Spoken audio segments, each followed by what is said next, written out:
नमस्कार, रफ्तार मीडिया में आपका स्वागत है। आपके साथ मैं रीना झा बालियान। खबरों का रुख करेंगे, लेकिन उससे पहले एक नजर डालते हैं इस वक्त की हेडलाइंस पर। अंकिता मामले में सामाजिक कार्यकर्ता दर्शन भारती ने किया सबसे बड़ा खुलासा। कहा, सुरेश राठौर के दबाव में आकर उर्मिला ने वायरल किया ऑडियो, बीजेपी को बदनाम करने की साजिश। बीजेपी सरकार पर हमलावर हुई कांग्रेस। अंकिता हत्याकांड को लेकर गणेश गोदियाल ने सीएम धामी पर दागे सवाल। किसके इशारे पर रिजॉर्ट पर चला बुलडोजर, कब होगा वीआईपी का खुलासा। अंकिता हत्याकांड मामले से जुड़े वायरल ऑडियो में सुरेश राठौर को मिली राहत। हाईकोर्ट ने 2 मामलों में पूर्व विधायक की गिरफ्तारी पर लगाई रोक।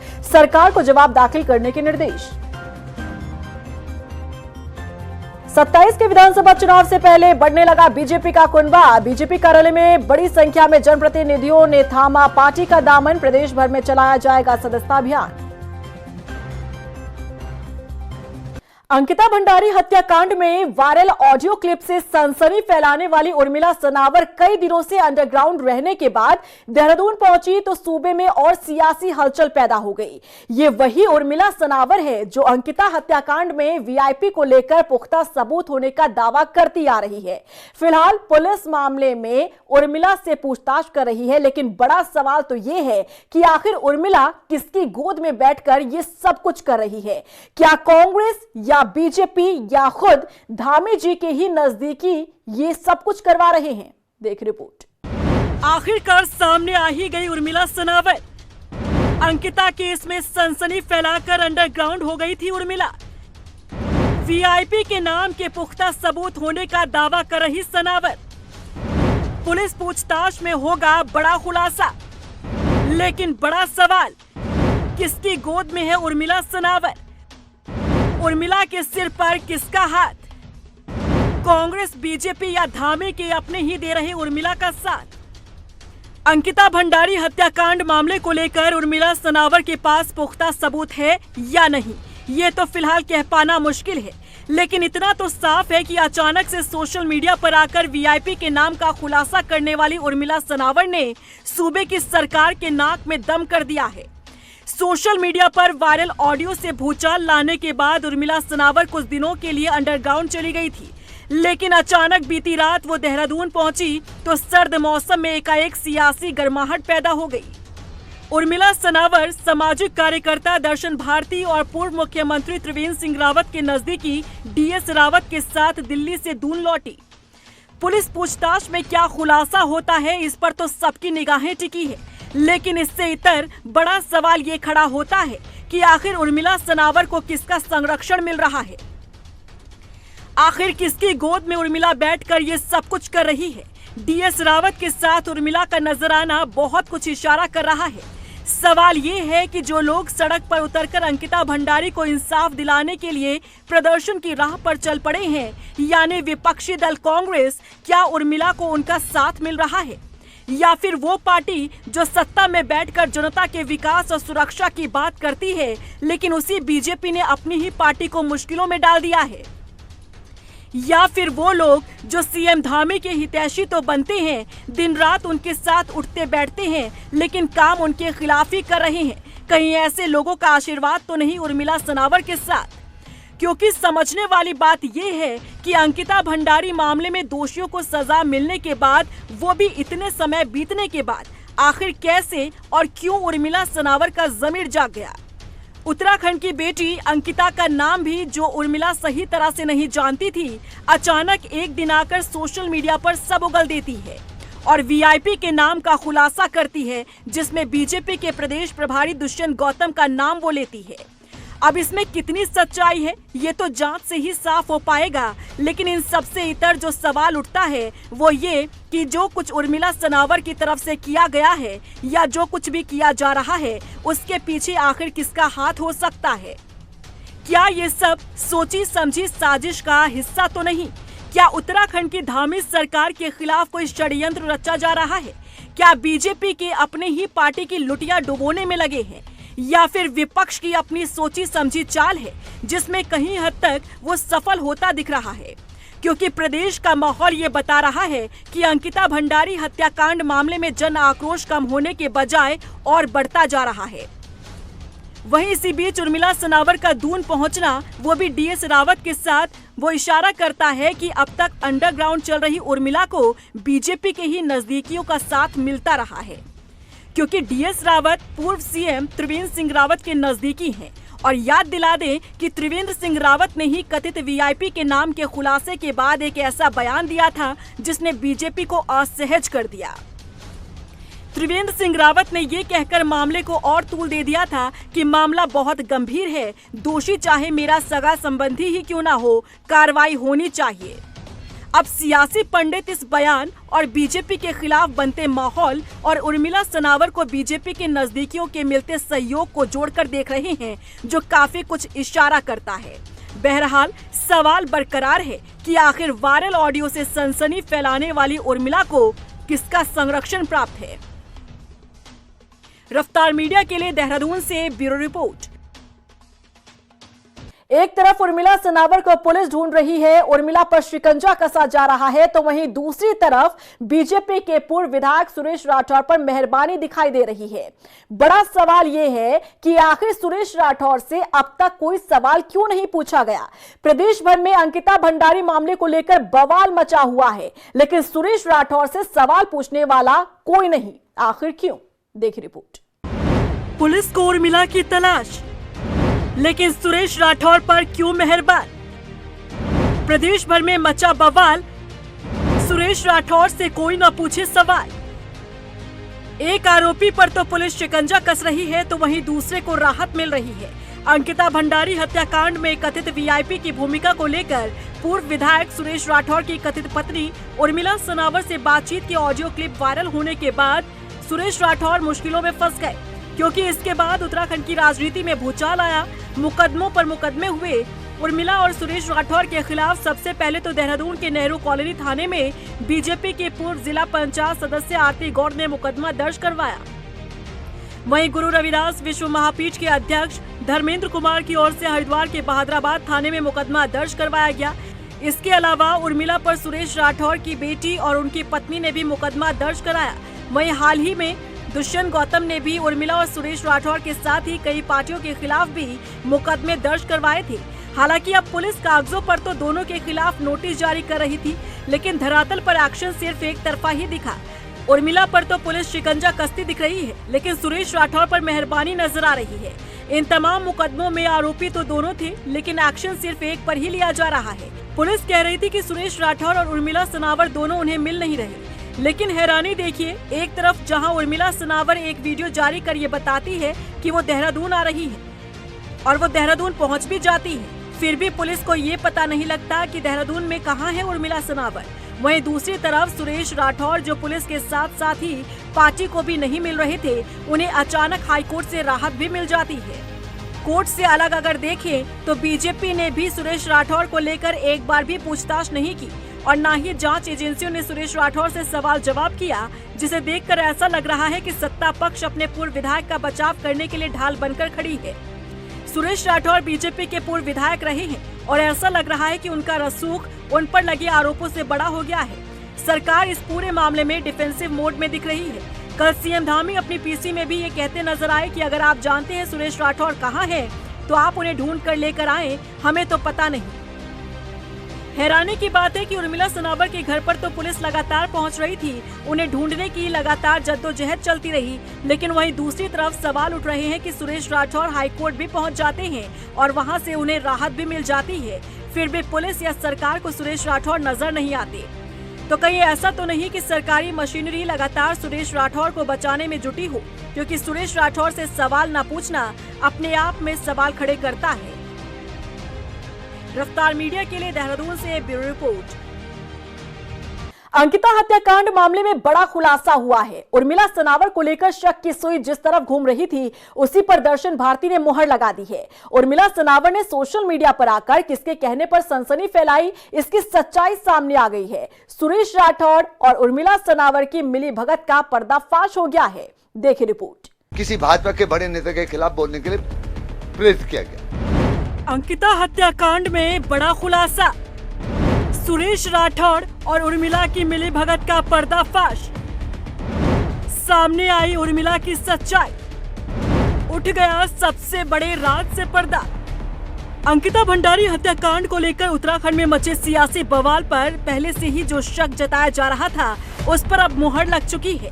सोशल मीडिया पर अंकिता भंडारी हत्याकांड को लेकर हलचल मचाने वाली उर्मिला सनावर ने किसके कहने पर ये सब कुछ किया, उसे लेकर दर्शन भारती ने बड़ा खुलासा कर दिया है। दर्शन भारती का कहना है कि उर्मिला सनावर को सोशल मीडिया पर ये सब कुछ करने के लिए बीजेपी के पूर्व विधायक सुरेश राठौड़ ने कहा था। सुनिए। उस ऑडियो में उसने प्रमाण किया है इस बात का कि मुझे किसी भाजपा के बड़े नेता के खिलाफ बोलने के लिए प्रेरित किया गया। कौन कर रहा था? सुरेश राठौड़, क्योंकि सुरेश राठौड़ की आवाज भी है उसमें। तो दुष्यंत कुमार गौतम के खिलाफ नहीं बोलेगी तो तेरा मेरा रिश्ता खत्म। ये कौन बोल रहा है? सुरेश राठौड़ बोल रहा है। किसको? उर्मिला को? उर्मिला को। तो तभी उसने बोला। तभी अब हो सकता तभी ये भी एक है ना, कड़ी है वो।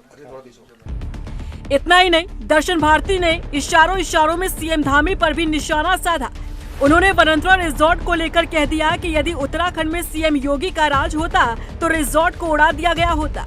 मैं कह रहा हूं कि शर्म करो, बेटी के नाम पर सड़क में घूमने वालों तमाम लोगों, चाहे कोई भी हो।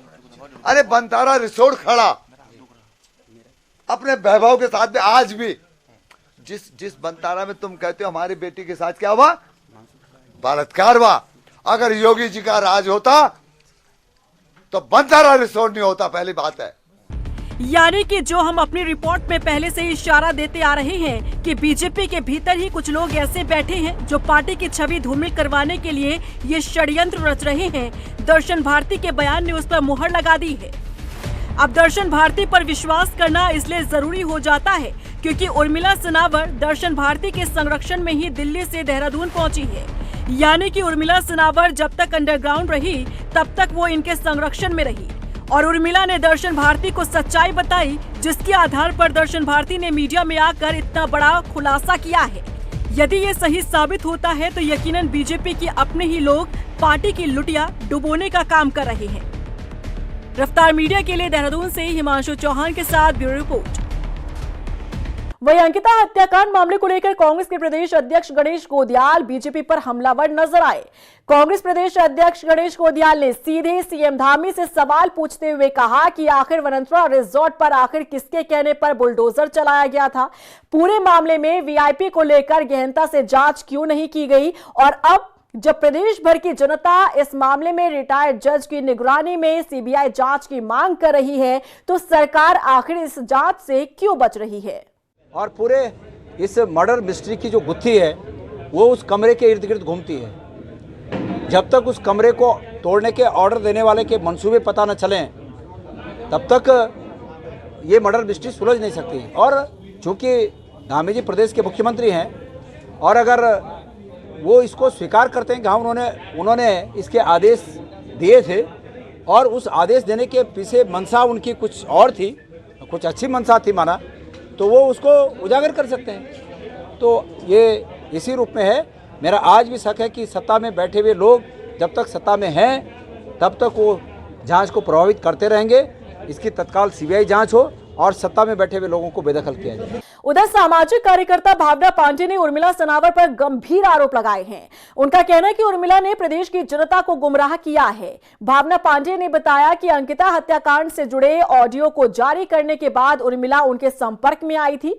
इस दौरान उन्होंने कोर्ट में वकील से उर्मिला का पक्ष रखने के लिए बातचीत भी की, लेकिन उर्मिला इससे बचती नजर आई। भावना पांडे का कहना है कि उर्मिला ने सिर्फ फेम के लिए ये सब कुछ किया है। उर्मिला सनावर मेरे कांटेक्ट में थी। दर्शन भारती ने उनको मेरा नंबर दिया था। उन्होंने कहा कि एक ही महिला आपको मदद कर सकती कोर्ट कचहरी से। और उसके बाद जब मैंने वकील किया और हाई कोर्ट में भी वकील किया और हरिद्वार भी किया तो उसने इससे एफिडेविट साइन करने को भेजे, इसको एफिडेविट साइन नहीं किया और फिर इसको पेपर टाइप करके भेजे कोर्ट में लगाने, वो भी साइन नहीं किए। मेरी फीस बेकार करा दी। तो कहने का मतलब है कि मैं समझ गई कि ये बार बार फ़ोन करती थी मुझे सोशल मीडिया पे कि उत्तराखंड में आग लगी, उत्तराखंड में आग लगी, तो इस तरीके की बातें करती। तो मैंने इसको बार बार मना किया था। हाँ, एक अभी वो दिखा रही थी अपने मोबाइल पे कि मैंने एक बार जब इसका फ़ोन आया था तो जब वकील ने कहा कि वो एफिडेविट नहीं आया तो मैंने इसको पूछा, भाई क्यों नहीं कागज़ भेज दिए तुम? तो उसके बाद ये समझ में आ गया था मुझे कि जब तीसरी बार इसने फ़ोन किया तो मैंने साफ मना किया कि अब मुझे फ़ोन मत करना, क्योंकि तुम्हारा इरादा मुझे ठीक नहीं लग रहा है। तुम सरकार के साथ बार्गेनिंग कर रही हो, उधर दर्शन भारती से भी बात कर रही, उधर कोर्ट की भी। तो कोर्ट के कागज़ नहीं देने से मुझे लग गया था कि ये सरकार से बार्गेनिंग कर रही है। रुक कर लेते बड़ी खबर का। कांग्रेस प्रदेश प्रभारी कुमारी शैलजा का उत्तराखंड दौरा। गुरुवार को देहरादून पहुंचेंगी कांग्रेस प्रभारी कुमारी शैलजा। पॉलिटिकल अफेयर बैठक में करेंगी प्रतिभाग। बैठक के बाद प्रेस को संबोधित करेंगी कुमारी शैलजा। आगामी कार्यक्रम और चुनाव एजेंडे पर चर्चा की जाएगी। उत्तराखंड हाईकोर्ट ने बीजेपी के पूर्व विधायक सुरेश राठौर को बड़ी राहत दी है। अंकिता भंडारी हत्याकांड से जुड़े कथित वीआईपी मामले में सोशल मीडिया पर बयान और ऑडियो वीडियो वायरल करने को लेकर हरिद्वार और देहरादून में दर्ज मुकदमों पर हाईकोर्ट ने 2 मामलों पर सुरेश राठौर की गिरफ्तारी पर रोक लगा दी है। साथ ही राज्य सरकार और शिकायतकर्ताओं को नोटिस जारी करते हुए 4 हफ्ते के भीतर जवाब दाखिल करने के निर्देश दिए हैं। बता दें कि वायरल ऑडियो को लेकर दर्ज एफआईआर को सुरेश राठौर ने हाईकोर्ट में चुनौती दी थी। इसमें माननीय उच्च न्यायालय ने आज हमने 2 उसमें पिटीशन डाली थी, याचिका डाली थी एफआईआर संख्या 534 में और एफआईआर संख्या 420 में।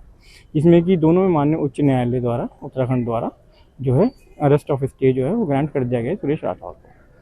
इसमें ऑब्जेक्शंस जो हैं वो इन्वाइट किए गए हैं सरकार की तरफ से और इसमें वादी को नोटिस किए हैं। हालांकि पहले मुकदमे जो पहला लिस्टेड था 18 नंबर का, उसमें जो है वादी की तरफ से भी उपस्थित हुए थे वकील साहब, उन्होंने भी बहस किया। और यही मद्देनजर रखते हुए कोई विशिष्ट आरोप, कोई स्पेसिफिक एलिगेशन जो है जो ऑफेंस मेड आउट करते हो, वो जो है सुरेश राठौर के खिलाफ। किच्चा में अंकिता हत्याकांड के खुलासे और सीबीआई जांच की मांग को लेकर विधायक तिलकराज बेहड़ के नेतृत्व में कांग्रेस ने कैंडल मार्च निकाला। इस दौरान विधायक तिलकराज बेहड़ ने राज्य सरकार पर गंभीर आरोप लगाते हुए कहा कि सरकार इस मामले में वीआईपी आरोपियों को बचाने का प्रयास कर रही है। उन्होंने कहा कि जब तक मामले की निष्पक्ष जांच सीबीआई से नहीं कराई जाती तब तक पीड़ित परिवार को न्याय नहीं मिल सकता।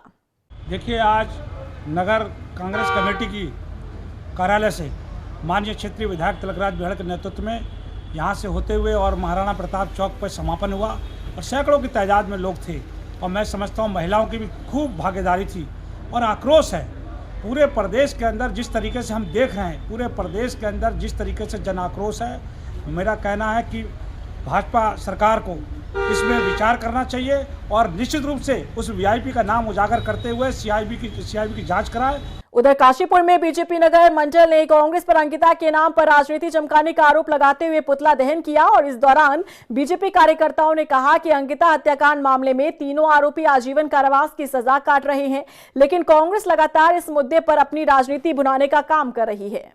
आज काशीपुर भारतीय जनता पार्टी नगर मंडल के द्वारा कांग्रेस की जो भ्रामक और मिथ्या राजनीति का एक आडंबर इस प्रदेश में किया जा रहा, उसकी नीतियों को उजागर करने के लिए यहाँ पे मेन चौराहे पे पुतला दहन का कार्यक्रम किया गया।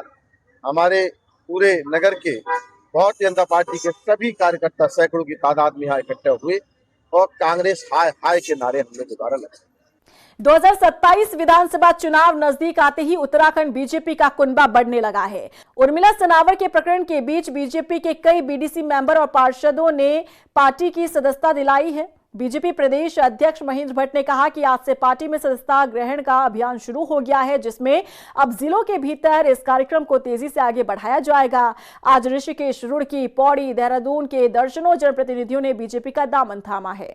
देखिए, भारतीय जनता पार्टी ने अपने सदस्यता अभियान को फिर खोल दिया है। पिछले दिनों से हम पे बहुत दबाव था, पार्टी में आने के लिए बहुत लोग उत्सुक थे, लेकिन क्योंकि अनुमति के बाद इन चीजों को आगे बढ़ाते हैं, अनुमति मिली है। और मैं आपको बताते हुए खुशी है कि आज हमारे दल से पौड़ी जिले के 3 प्रमुख, पौड़ी के खास पौड़ी जो ब्लॉक है उसकी ब्लॉक प्रमुख श्रीमती स्मिता नेगी जी ब्लॉक प्रमुख, श्रीमती अर्चना तोपवाल जी जो हमारी ज्येष्ठ प्रमुख है वहाँ की, और नीरज असवाल जो कनिष्ठ प्रमुख है, तीनों ने और उनके साथ 6 बीटीसी मेंबरों ने आज भारतीय जनता पार्टी सदस्यता ली है। वहीं बांग्लादेश में हिंदुओं पर हो रहे अत्याचार और छात्रों की हत्या के मामले में हल्द्वानी विधायक सुमित हृदयेश ने भारत सरकार से मामले में हस्तक्षेप करने की मांग की है। विधायक सुमित हृदयेश ने कहा कि पूरी दुनिया में इस समय हिंदुओं के साथ अत्याचार बढ़ रहा है। बांग्लादेश में हुई घटनाएं शर्मसार करने वाली हैं। ऐसे में वैश्विक स्तर पर भारत के नागरिकों को सम्मान मिले, इसकी मांग कांग्रेस प्रधानमंत्री से करेगी। ही वाकई में परेशानी का सबब भविष्य के लिए बनने वाला है। विशेषतम बांग्लादेश की अगर बात करूं, आज ही महानगर अध्यक्ष जी से बात करी है, अभी जिला अध्यक्ष जी से भी बात करूंगा और कल कांग्रेस एक ज्ञापन भी देगी कि भारत सरकार कठोर कार्रवाई बांग्लादेश की सरकार के खिलाफ करे और अवश्य इसमें स्टैंड लेना बहुत बड़ी ज़रूरत है। और पूरे विश्व में भी भारतीय जहाँ जहाँ जिन देशों में बसे हुए हैं उनके साथ बड़ा तगड़ा भेदभाव करा जा रहा है, हिंसा करी जा रही है। आखिरकार पूरा विश्व एक टापू है और मानवता यहाँ पे बची रहे, इसके लिए कौन शांति दूत बनकर आएगा, ये विश्व की आंखें उसकी तरफ ताक मार रही हैं। रुड़की के मंगलौर में खेल महाकुंभ के तहत विधायक चैंपियनशिप ट्रॉफी का शुभारंभ विधायक वीरेंद्र जाती ने किया। इस दौरान कई खिलाड़ियों ने अलग अलग खेल प्रतियोगिता में हिस्सा लेकर अपनी प्रतिभा का हुनर दिखाया। वहीं बेहतर प्रदर्शन करने वाले खिलाड़ियों को मेडल पहनाकर सम्मानित किया गया। देखिए, खेल बहुत ही जरूरी है, युवाओं के लिए कहो या फिर जो खेल में प्रतिभागी हैं सबके लिए, और खेल वास्तविकता में आवश्यक है, खासकर हमारे बच्चों के लिए। खेल के प्रति प्रतिस्पर्धा की भावना, और उसी प्रतिस्पर्धा की भावना के तहत यहाँ चैंपियंस ट्रॉफी का आयोजन आज नेहरू राष्ट्रीय इंटर कॉलेज में हुआ है। और ये स्पोर्ट्स जैसी गतिविधियाँ, शारीरिक श्रम, ये जीवन का भी बहुत ही महत्वपूर्ण अंग है, शारीरिक स्वास्थ्य के लिए भी बहुत बेहतर है और हमारे देश का नाम रोशन यही बच्चे आगे भविष्य में करेंगे, ऐसा मैं मानता हूँ। हरिद्वार में शांति कुंज शताब्दी समारोह के लिए नवनिर्मित अत्याधुनिक मीडिया सेंटर का गढ़वाल आयुक्त विनय शंकर पांडे ने उद्घाटन किया। इस दौरान गढ़वाल आयुक्त विनय शंकर पांडे ने कहा कि शांति कुंज का शताब्दी समारोह एक वैश्विक आयोजन है। इसमें देश विदेश से आने वाले लाखों श्रद्धालुओं और अतिथियों की सूचनाओं के आदान प्रदान के लिए मीडिया की भूमिका अहम होने वाली है, इसलिए मीडिया सेंटर खोला गया है। देखिए, ये बहुत ही हम सबके लिए गौरव की बात भी है और इतना बड़ा आयोजन एक संस्था द्वारा किया जा रहा है, तो इनकी तैयारियां अपने हिसाब से चल रही हैं और मेन जो कार्यक्रम है वो 18 से 23 के बीच में है। अभी मैंने और आईजी साहब ने, जिलाधिकारी महोदय ने और सभी लोगों ने मिलकर इस पूरे क्षेत्र का भ्रमण भी कर लिया है। चूँकि ये आयोजन यद्यपि शांतिकुंज संस्था द्वारा किया जा रहा, लेकिन बड़ी संख्या में लोगों का आगमन होगा, हमारे कुछ VIPs भी आने संभावित हैं। तो कुल मिलाकर हमारी भी अपनी जिम्मेदारियां हैं, जिला प्रशासन की, हमारी एडमिनिस्ट्रेशन की, पुलिस की, सभी विभागों की। ये कार्यक्रम सुचारू ढंग से चले, सुरक्षा व्यवस्था चाक चौबंद रहे, क्राउड कंट्रोल ढंग से हो, कोई भी अनटोवर्ड इंसिडेंट ना होने पावे, बिजली, पानी और साफ सफाई की व्यवस्था भी शांतिकुंज के सहयोग से अच्छे ढंग से संपादित की जाए। वहीं नारसन बॉर्डर पर ग्रीन सेस लागू करने की परिवहन विभाग ने अपनी तैयारी पूरी कर ली है। नारसन बॉर्डर, जो कि दिल्ली हरिद्वार नेशनल हाईवे पर स्थित है और सबसे महत्वपूर्ण चेकपोस्ट में से एक है। यहां से गुजरने वाला कार, ट्रक और डंपरों और अन्य वाहनों को अब तय शुल्क चुकाना होगा। परिवहन विभाग और संबंधित एजेंसी ने बॉर्डर पर अत्याधुनिक RFID और कैमरों का सेटअप इंस्टॉल कर दिया है। उत्तराखंड एक एनवायरमेंटली सेंसिटिव एरिया में आता है, तो इस संबंध में जो भी बाहर से गाड़ियां आती हैं, जो भी वाहन है, चाहे कमर्शियल हो चाहे नॉन कमर्शियल हो, उनको आगे से एक पर्टिकुलर सेस के रूप में एक अमाउंट पे करना होगा और वो उस अमाउंट का प्रयोग उत्तराखंड के एनवायरमेंट और यहाँ की सड़क सुरक्षा के लिए किया जाएगा। तो अभी तक हमारा ये सिस्टम था कि जो भी कमर्शियल गाड़ियाँ थी, कमर्शियल वाहन जो होते हैं, उन पर उनसे हम टैक्स वसूलते थे और वो भी ऑनलाइन माध्यम से वसूलते थे। अब फ्यूचर में क्या किया जा रहा है कि जो कमर्शियल के साथ जो नॉन कमर्शियल वाहन है, यानी कि पीले नंबर प्लेट के साथ साथ जो सफेद नंबर प्लेट वाली गाड़ियां होती हैं, उनसे भी सभी से एक ये टैक्स वसूला जाएगा। मसूरी मॉल रोड स्थित पिक्चर पैलेस के पास होटल ड्राइव इन ने सरकारी नाले पर कब्जा कर लिया है। जब ये मामला चर्चा में आया तो नगर पालिका ने संज्ञान लिया। नगर पालिका अध्यक्ष मीरा सकलानी ने कहा कि नगर पालिका की भूमि पर 1 इंच अतिक्रमण नहीं किया जाएगा। उन्होंने कहा कि ऐसे लोगों के खिलाफ सख्त कार्रवाई की जाएगी। ये तो मैं शुरू से कह रही हूँ कि पालिका की भूमि के पे जिसने भी अतिक्रमण किया है, वो कोई भी हो, उस पे पालिका बिल्कुल संज्ञान लेगी। और क्योंकि आपने देखा होगा कि पिछली बरसात में जो आपदा आई है, वो हमारे जितने भी हमारे कलवर्ट थे वो सब बंद पड़े हुए, उस पे अतिक्रमण हो रखा है। उसी की वजह से पानी रुकता है तो पानी कहीं ना कहीं रास्ता तो बनाएगा ही अपना। तो इस बरसात से मतलब हमारी कोशिश पूरी रहेगी कि इस बरसात से पहले पहले हमारे जितने भी कलवर्ट है जो चौक हो चुके हैं, चाहे वो अतिक्रमण की वजह से या चाहे वो किन्हीं और कारणों की वजह से, उसका बिल्कुल संज्ञान लिया जाएगा। नैनीताल पुलिस ने नशे के खिलाफ बड़ी कार्रवाई करते हुए स्मैक की बड़ी खेप बरामद की है। इसके साथ ही एक तस्कर को भी गिरफ्तार किया है। काठगोदाम थाना पुलिस ने तस्करों के कब्जे से 275 ग्राम स्मैक बरामद की है, जिसकी कीमत 82 लाख रुपए बताई जा रही है। साथ ही बनभूलपुरा पुलिस ने भी 26 नशीले इंजेक्शन के साथ एक युवक को गिरफ्तार किया है। एक बड़ी सफलता हम लोगों को मिली है, जहां पे थाना काठगोदाम के अंतर्गत हम लोगों ने एक नशे की बड़ी खेप 275 ग्राम्स स्मैक हम लोगों ने बरामद की है, जिसकी अनुमानित कीमत लगभग 82 लाख रुपए है। और उसमें हमने एक अभियुक्त को गिरफ्तार किया है और अभियुक्त को गिरफ्तार करने के दौरान कुछ जानकारियां हमें प्राप्त हुई हैं, जिसके आधार पर हम लोग इसकी बैकवर्ड और फॉरवर्ड लिंकेजेस जो है हम लोग ट्रेस कर रहे हैं। और ये अभियुक्त जो है इसका आपराधिक इतिहास भी है, पहले भी ये नशे के कारोबार में एक बार जेल जा चुका है पिथौरागढ़ जनपद से। और हम लोग बाकी इसमें एविडेंसेस इसमें कलेक्ट कर रहे हैं। और ये पूरी टीम जो है थाना काठगोदाम की पुलिस टीम थी और इस टीम को एसएसपी सर ने प्रोत्साहन के लिए इनको 2500 रुपए के नगद इनाम की भी घोषणा की है। और इसी के साथ फिलहाल इस बुलेटिन में बस इतना ही, लेकिन चलते चलते एक नजर डालते हैं इस वक्त की हेडलाइंस पर।